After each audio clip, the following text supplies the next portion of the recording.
नमस्कार, मैं हूं आपके साथ मयंक। देखिए, जिस तरह से पाकिस्तान और अफगानिस्तान के बीच जंग वाले हालात हैं, अब इन पूरे मामले में एंट्री हो गई है ईरान की और सऊदी अरब की। देखिए, हम सबसे पहले आपको बताते हैं कि ईरान की तरफ से क्या कहा जा रहा है। ईरान के विदेश मंत्रालय की तरफ से एक बड़ा ऑफर किया गया है पाकिस्तान और अफगानिस्तान को।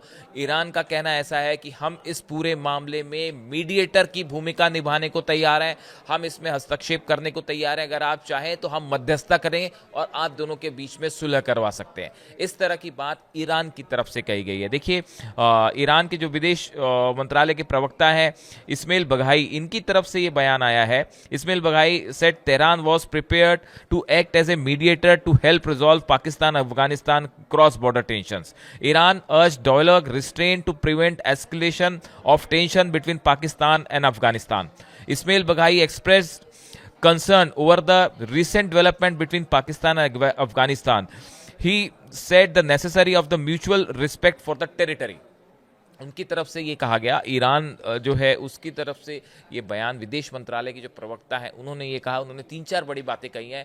पहली बात उन्होंने ये कही कि अगर आप इस बात के लिए राजी हैं तो हम इसमें मीडिएटर की भूमिका निभा सकते हैं।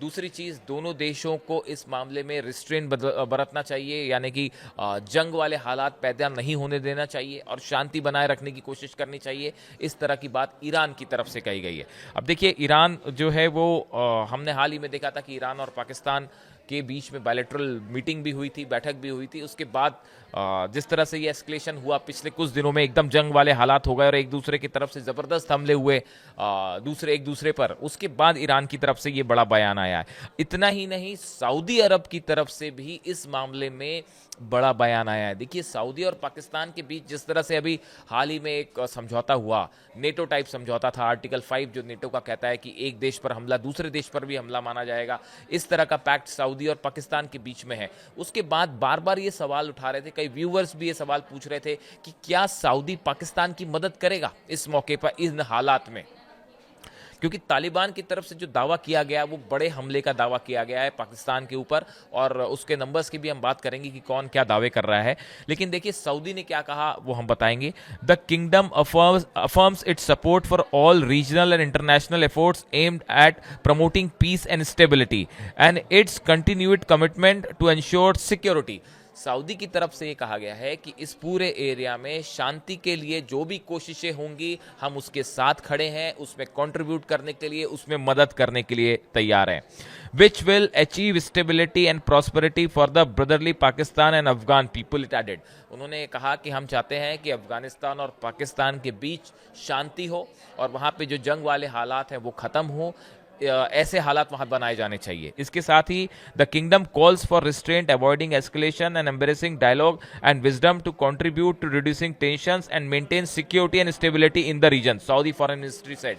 सऊदी विदेश मंत्रालय की तरफ से, जैसे ईरान के विदेश मंत्रालय की तरफ से बयान आया, ऐसा ही बयान सऊदी के विदेश मंत्रालय की तरफ से भी आया है और उन्होंने कहा है दोनों देशों को इस पूरे मामले में अपनी सीमा में रहना चाहिए और एक दूसरे पर हमले नहीं करने चाहिए और शांति के साथ बातचीत से इस मामले का हल करना चाहिए। इस तरह के बयान आए। तो बार बार जो ये बात कही जा रही थी कि क्या सऊदी इस मामले में, इस खासकर इस डील के बाद जो नेटो टाइप डील हुई सऊदी और पाकिस्तान की, इसके बीच में अगर अफगानिस्तान ने हमला किया है तो क्या पाकिस्तान की मदद करने के लिए सऊदी किसी तरह से मिलिट्री मदद करेगा या अफगानिस्तान के खिलाफ कोई बड़ा बयान देगा? ऐसा नहीं हुआ है। सऊदी की तरफ से और ईरान की तरफ से बड़ा बैलेंस इसमें रुख रखा गया है और ये साफ किया गया है कि इस मामले में जो है वो बातचीत के जरिए इसको हल किया जाना चाहिए, ना कि जंग वाले हालात यहां पे नहीं बनने चाहिए। इस तरह की बात कही गई। ये बात इसलिए ज्यादा गंभीर हो जाती है खासकर इस पैक्ट को लेके, जो पैक्ट हुआ था कि जिसमें ये कहा गया था कि अगर पाकिस्तान पर कोई हमला होता है तो वो सऊदी पर हमला माना जाएगा। इस तरह की बात सामने आई थी। अब देखिए, इस पूरे मामले में हमने देखा जो पिछले 4 दिनों में जो कुछ हुआ, जिस तरह से पाकिस्तान में धमाके हुए और पाकिस्तान ने कहा कि टीटीपी की तरफ से हमले किए जा रहे हैं और उनके लीडर को टारगेट करके अफगानिस्तान में एयर स्ट्राइक की गई। हालांकि पाकिस्तान ने उस एयर स्ट्राइक को लेकर कुछ ऑफिशियली बयान नहीं दिया, लेकिन उसके बाद फिर तालिबान ने उसका जवाब दिया और पाकिस्तान पर हमले किए और उसके बाद फिर पाकिस्तान की तरफ से हमले हुए। तो ये पिछले 3-4 दिनों से जो एस्केलेशन हुआ, इसको लेकर जो दावे किए गए हैं, तालिबान की जो स्पोक्स पर्सन है उनकी तरफ से ये कहा गया कि 58 Pakistani soldiers where killed and around 30 wounded.